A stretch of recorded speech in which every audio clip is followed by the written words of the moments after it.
Today, we are diving into one of the biggest intellectual rivalries of all time.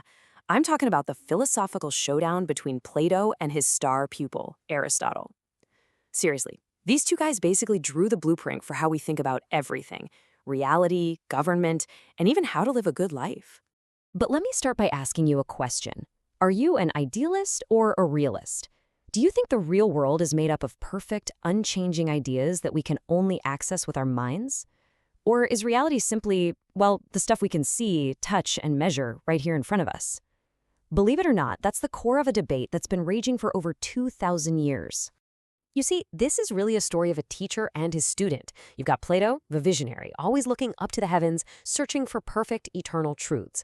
And then you have Aristotle, the ultimate realist, who kept his eyes firmly on the ground, convinced that truth was found by studying the world right here. Now, to really get why they disagreed so profoundly, we actually have to take one step back to the guy who started it all, the brilliant, always questioning Socrates. So you've got Socrates, who basically walked around ancient Athens just asking these huge questions, like, how should we live? His student, Plato, took those questions and built this massive, incredible system to answer them. But then, Plato's own student, Aristotle, came along and said, hold on a minute, offering a totally radical alternative. All right, let's get into the nitty-gritty, because their first and probably most important disagreement was about the very nature of reality. I mean, the big one. What is truly real?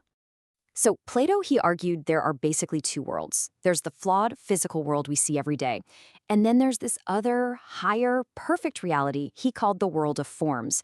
But Aristotle, he completely rejected this. He insisted that reality is the one and only world we experience right here with our senses.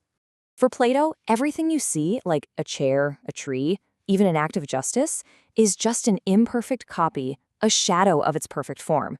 So somewhere out there in this other realm, there's a perfect form of a chair, and every single chair here on Earth is just a cheap knockoff. And this is where he comes up with his brilliant allegory of the cave. He says most of us are like prisoners, chained up and staring at a wall, mistaking shadows for reality. The philosopher is the one who breaks free, escapes the cave into the sunlight, and sees the real world, that world of forms. Aristotle's comeback to all this was incredibly direct. He basically said, if you want to understand what a tree is, you don't need to look for some mystical form of a tree in another dimension.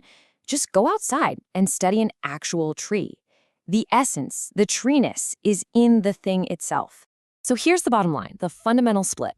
Plato believed our senses fool us, and that true knowledge only comes from using pure reason. For Aristotle, our senses are the absolute starting point. You can't know anything without first observing the world around you. So, why does any of this matter? Well, because this abstract philosophical argument leads to two completely different blueprints for how to run a society and how you and I should live our lives.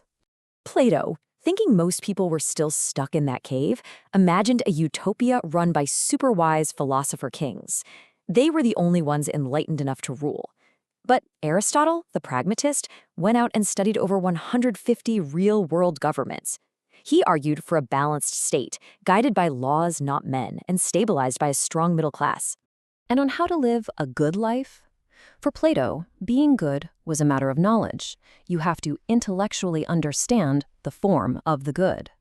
But for Aristotle, being good isn't something you know, it's something you do. It's a habit you build by practicing moderation, finding that golden mean between, say, being reckless and being a coward. And for Aristotle, the ultimate goal of life wasn't just being happy in a simple sense. It was to achieve a state of true human flourishing, a concept he called eudaimonia. It's this idea of living well, of reaching your full potential through a life of virtue and reason. So at the end of the day, who is right?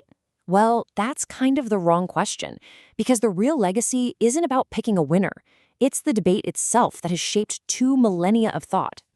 I mean, just look at this. Their ancient argument basically set the stage for all these huge debates that followed.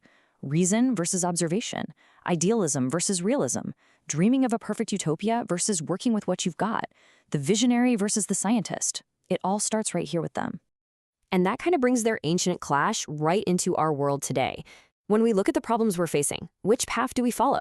Do we try to build a perfect world we can imagine, like Plato, or do we roll up our sleeves and try to improve the messy, complicated world we actually have, like Aristotle? Yeah, their debate is definitely far from over.